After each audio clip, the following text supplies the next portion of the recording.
80 et le Sahel aujourd'hui. Vous étiez des milliers à me poser la question. Voilà ma réponse. Les puissances étrangères ont un mode opératoire. Il ne change jamais. Laissez-moi vous montrer la même page, lue 2 fois, à 40 ans d'intervalle. Parce que ce qui se passe au Sahel aujourd'hui, ils l'ont déjà fait à 10 000 kilomètres d'ici, par le passé. Et ça a marché. Nicaragua, 1979. Les sandinistes de Daniel Ortega prennent le pouvoir.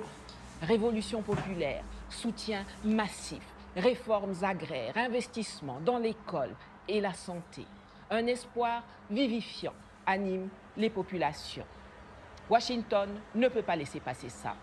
Pas parce que c'est dangereux militairement pour eux, mais parce que ça pourrait servir de modèle aux autres et remettre en cause son contrôle sur l'Amérique latine. Alors ils ne les envahissent pas, non. Ce serait trop visible, trop risqué. Non, non, non. Ils financent des proxys, les terroristes Contras, à qui ils fixent 3 objectifs, simples et chirurgicaux. Premièrement, épuiser le gouvernement, lui imposer une guerre permanente.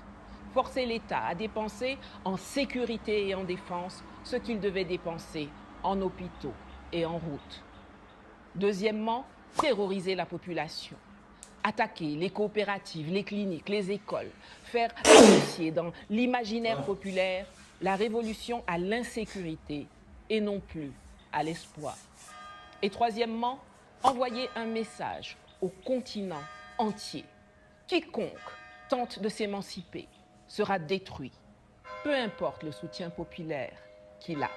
Ronald Reagan, le président américain de l'époque, appelait ça la guerre de basse intensité. Pas d'invasion frontale, juste rendre le pays ingouvernable, jusqu'à ce que la population elle-même, épuisée, rejette sa propre révolution. Le Nicaragua a tenu jusqu'en 1990, avant que la fatigue et le blocus économique n'aient raison de tout. Maintenant, fast forward, Sahel, année 2020.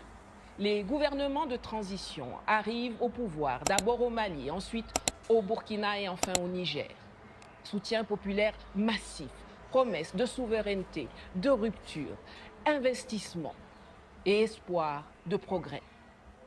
Et immédiatement, la guerre terroriste s'intensifie. Les groupes armés pullulent et se répandent, mieux équipés que jamais. Les budgets basculent vers la sécurité et la défense. Les chantiers sociaux ralentissent. Les populations commencent à douter. Les sanctions tombent. Les rapports négatifs s'accumulent.